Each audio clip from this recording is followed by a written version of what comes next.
우리는 성경을 읽을 때 훌륭한 사람들조차 빠지게 되는 기이한 상태를 보고 놀라는 일이 종종 있습니다. 다윗이나 엘리야 같이 위대한 사람들이 그처럼 낙심할 수가 있는지 이해가 안 가는 경우가 있습니다. 우리가 괴로운 갈등을 경험하게 되면 왜 하나님께서 옛적에 하나님의 종들이 그처럼 기이한 처지에 들어가도록 허락하셨는지 그 이유를 잘 이해할 수 있습니다. 왜냐하면 우리도 비슷한 처지에 빠지며 우리 앞서 다른 사람들이 걸었던 그 길을 따라 우리가 걷고 있다는 점을 발견하고 마음을 놓게 되기 때문입니다. 이제 먼저 엘리야의 약함에 대해서 생각해 보겠습니다. 불과 며칠 전만 해도 엘리야 선지자는 갈멜산에서 하나님의 위대한 선지자로 서서 처음에는 하늘에서 불을 내렸고 다음에는 비가 내리게 하였습니다. 엘리야가 목소리를 높여 기도할 때는 그가 원하는 것은 무엇이든지 할 수 있는 것처럼 보였습니다. 그런데 그 뒤에 얼마 되지 않아서 이세벨 왕비의 얼굴을 피하여 도망치고 있었습니다. 여기서 우리는 그가 광야로 도망친 후에 로뎀 나무 아래 앉아서 거기서 죽기를 하나님께 청하는 것을 보게 됩니다. 어떻게 이런 일이 벌어지게 된 것입니까? 첫째로 그는 우리와 성정이 같은 사람이었습니다. 성정이란 성질과 심정, 타고난 본성을 말합니다. 엘리야는 숲에서 나온 사자처럼 싸움터에 뛰어든 것처럼 보였습니다. 그에게는 보통 사람이 가지고 있는 겁이나 약함이란 없는 것처럼 보였습니다. 그런데 여기서 그도 조급해하고 화를 잘 내며 맡은 사역에 지쳐서 죽기를 구할 수 있는 사람이었습니다. 엘리야는 격정적이고 열정적인 사람이었을 뿐만 아니라 또한 우리와 성정이 같은 사람이었다고 성경은 말합니다. 그는 하나님의 모든 백성이 그랬듯이 실패했습니다. 아브라함도 때로는 믿음에서 실패하였고 욥도 또한 인내에서 실패하였습니다. 그와 같이 모든 사람들 가운데 가장 용맹한 엘리야 선지자가 성난 한 여자를 피하여 도망쳤습니다. 이 사실에서 우리는 엘리야 선지자가 본래 강했던 사람이 아니고 오직 하나님께서 그에게 주신 힘이 있을 때에만 강하였다는 것을 알 수 있습니다. 잠시 은혜가 거두어지자 본래의 엘리야는 자연인과 마찬가지로 약해졌습니다. 그는 자신을 초월하여 일어서고 하나님의 은혜가 그의 안에서 영광스럽게 되는 것은 오직 초자연적인 능력이 그를 통해 역사할 때뿐이었습니다. 육신의 연약함 때문에 실패한 사람들이 우리만이 아니라는 것을 알 때 그것은 우리에게 큰 위로가 됩니다. 두 번째로 엘리야의 마음이 이렇게 약해진 것은 분명 그에게 닥친 무서운 반응의 결과였습니다. 그날 온 이스라엘이 함께 모였고 엘리야가 홀로 나섰으며 바알 선지자들 450명, 아세라 선지자 400명이 그와 맞섰을 때 틀림없이 엘리야에게는 강한 흥분이 일어났을 것입니다. 엘리야는 이 싸움의 결말이 아직 나지 않은 동안에 전혀 떨지 않았을 것입니다. 그는 틀림없이 불이 내릴 것이라고 절대적으로 확신하였습니다. 그날의 일이 다 끝났을 때 그는 몹시 지쳤고 이세벨이 자기를 죽이기로 결심하였다는 소식이 들렸을 때 그는 낙심하였습니다. 그는 높이 올라간 만큼 아래로 떨어졌습니다. 높이 날아올랐으므로 그는 내려가지 않으면 안 되었습니다. 이것은 우리 모두에게 해당됩니다. 우리는 크게 흥분한 뒤에는 어느 정도 의기소침을 경험하지 않을 수 없습니다. 우리가 갈멜산 위에 엘리야처럼 되면 오래지 않아 로뎀 나무 아래 엘리야와 같이 될 것입니다. 또한 세 번째로 이 선지자가 의기소침해진 또 한 가지 이유는 하나님께 대한 그의 뜨거운 사랑과 백성들에 대한 고통스러운 실망이었습니다.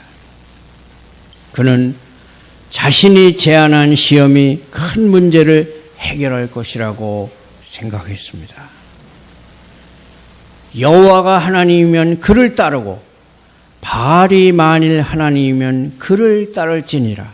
불로 응답하는 신 그가 하나님이니라. 이 한 가지 결과에 모든 것을 가렸습니다.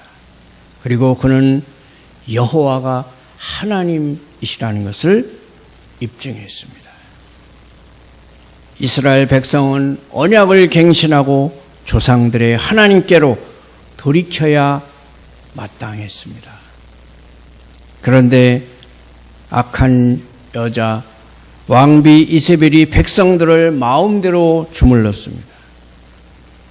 그 왕비가 궁정을 장악하고 궁정이 백성들을 지배하는 한 하나님의 대의는 승리할 수 없었습니다. 엘리야는 그 사실을 참을 수 없었습니다.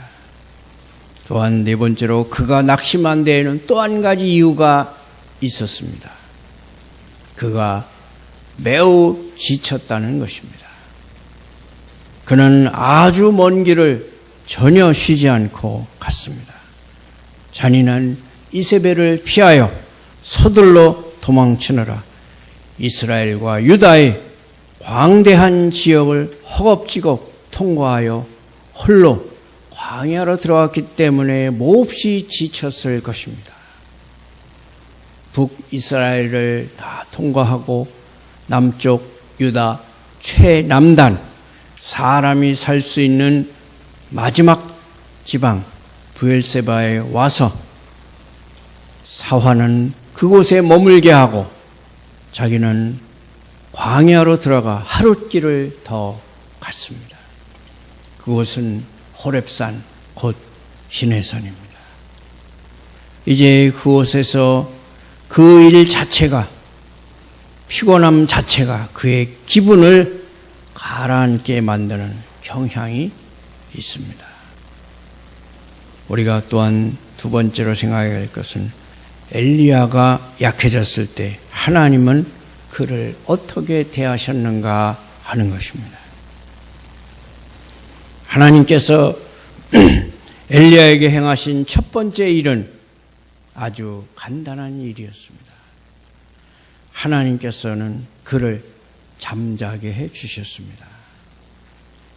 이제 우울하게 앉아있는 불쌍한 선지자가 있습니다.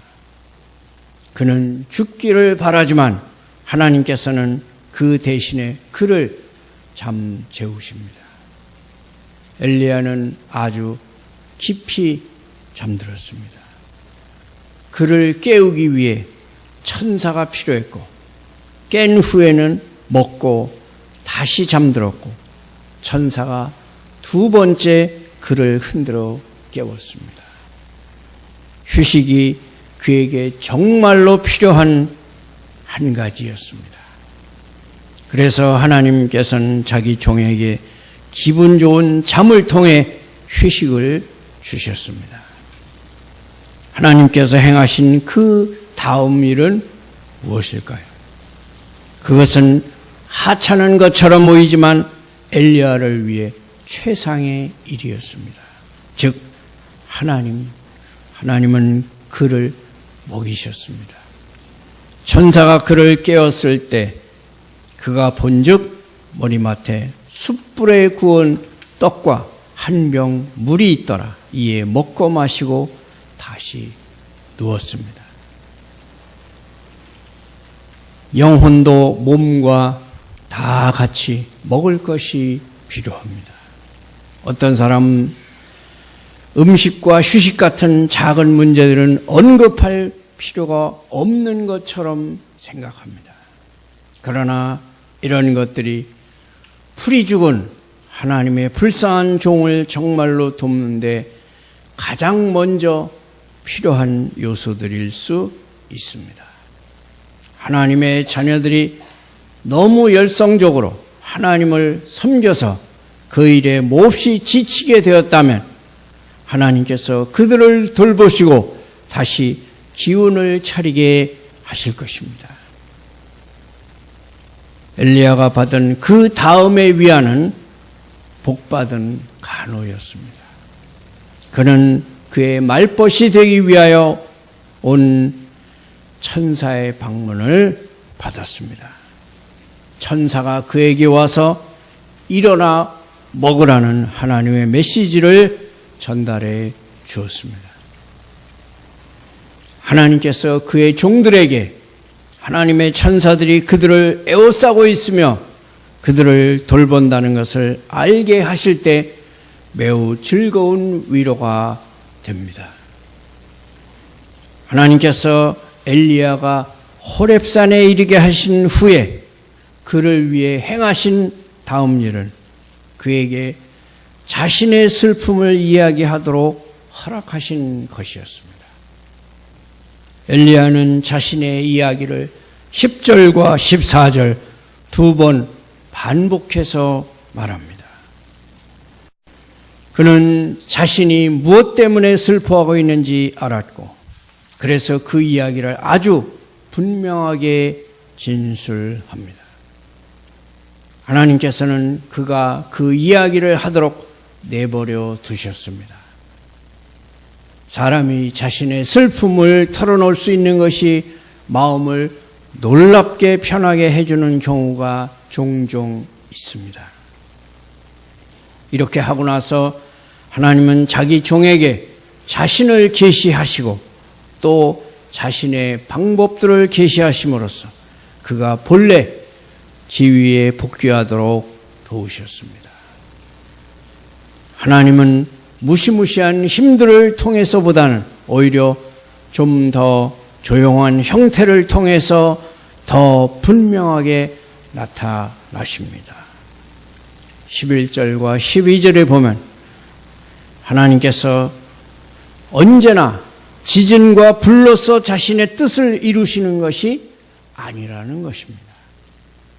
엘리야가 자신의 증거에서는 아무 결과도 나오지 않았다고 생각했지만 세미한 소리가 이스라엘 온 땅에 전해지고 있다는 것을 알게 하셨습니다. 그리고 이렇게 해서 그가 위로를 받도록 하셨습니다. 다음으로 하나님은 그에게 좋은 소식을 알려주셨습니다. 하나님께서는 이스라엘에 아직도 바알에게 무릎 꿇지 않은 7,000명이 있다고 말씀하셨습니다. 그 계시는 선지자의 마음을 훨씬 더 기쁘게 하였습니다. 그리고 나서 하나님은 아마 엘리야로서는 마음에 들었을 일을 하셨는데 그에게 할 일을 몇 가지 주신 것입니다. 하나님께서는 다시 그에게 일을 맡겨 돌려보내십니다. 엘리야가 왔던 길을 되돌아갈 때 전혀 다른 걸음걸이로 갔을 것입니다. 전에는 놀라고 슬픈 마음으로 왔었는데 이제는 위험을 가지고 돌아갑니다. 그는 이제 이세벨을 전혀 두려워하지 않습니다. 그는 엘리사를 불러내어 자신의 후계자로 삼고 아합 왕을 비난합니다. 그는 용감하고 담대하게 그 일을 하며 다시는 숨으려 하지 않습니다. 하나님께서는 지금까지 설명한 방식으로 자기 종을 의기소침한 데서 이끌어내셨고 그는 다시는 그 슬픈 상태로 돌아가지 않았습니다. 이제 이 문제의 실제적인 결론에 도달했는데 그것은 엘리야의 경험에서 첫째로 우리가 죽기를 바라고 기도하는 것이 옳은 일이 아니라는 것을 배웁니다. 그것은 엘리야에게 옳은 일이 아니었고 모든 사람에게도 옳지 않은 일입니다. 하나님의 사람에게는 죽기를 바랄 정도의 마음 상태까지 들어가는 일은 좀처럼 없습니다. 우리도 때로는 정말로 죽기를 바랄 수도 있다는 것을 압니다. 우리가 지쳤을 때 영원한 휴식을 바라는 것은 충분히 옳은 일입니다. 우리가 죄의식을 느낄 때 죄가 더 이상 침투할 수 없고 시험이 더 이상 우리를 괴롭힐 수 없는 곳에 있기를 바라는 것은 충분히 옳은 일입니다. 그런 소원은 있어야 하고 그런 열망은 있을 수밖에 없습니다. 왜냐하면 떠나서 그리스도와 함께 하는 것이 이 땅에 머무는 것보다 훨씬 더 좋기 때문입니다. 그러나 이 땅에서 우리의 시간을 견디기가 싫어서 천국에 들어가려는 그런 열망에 빠져서는 안 됩니다. 여러분과 제가 이 땅에 얼마나 오랫동안 있느냐 하는 것은 전혀 우리의 관심사가 아닙니다. 뭐라고 해도 우리는 자신의 주인이 아닙니다. 우리는 하나님의 종들입니다. 우리가 저 세상보다는 여기서 하나님을 더 영광스럽게 할 수 있다고 하나님께서 생각하신다면 여기에 남아있는 것이 우리의 선택이 되어야 합니다. 병이 아주 깊이 들고 온몸이 아플 때 어떤 질문을 받았던 부인이 있었습니다. 그 질문은 하도 오랫동안 고통을 당했기 때문에 죽고 싶으세요? 아니면 살고 싶으세요? 그런 질문을 받았다고 합니다. 그 부인은 이렇게 대답했다고 합니다. 그 문제에 관해서는 아무 소원이 없습니다. 다만 하나님의 손길에 맡겨둘 뿐입니다. 우리가 내가 죽는 것은 하나님의 선택이었다 라고 느낄 때 그 죽음은 즐거운 것입니다. 그리고 여러분이 산다면 이렇게 말할 수 있습니다. 내가 지금 살고 있는 것은 하나님께서 그렇게 정하셨고 그렇게 삶으로써 이루어야 할 목적이 있기 때문이다. 그때는 사는 것이 즐겁습니다. 여러분, 그 문제는 내버려 두십시오. 하나님께서 여러분에 대해 뜻하시는 대로 하시도록 하십시오. 엘리야는 죽기를 바라서 분별 없는 기도를 드렸습니다. 그러나 우리 주님께서는 나의 원대로 마옵시고 아버지의 원대로 하옵소서 라고 기도하셨습니다. 하나님의 뜻에 완전히 자기를 맡기셨습니다. 이것이 우리가 첫 번째로 배워야 할 실제적인 교훈입니다. 두 번째 교훈은 우리가 죽기를 바랄 때는 언제든지 그 바람이 최선의 동기에서 나오고 거기에는 이기심이 없도록 주의해야 한다는 것입니다. 즉 고난을 피하기 위해서나 봉사를 면하고 싶어서가 아니라 그리스도와 함께 있는 것이 훨씬 더 좋기 때문에 세상을 떠나기를 바라야 한다는 것입니다.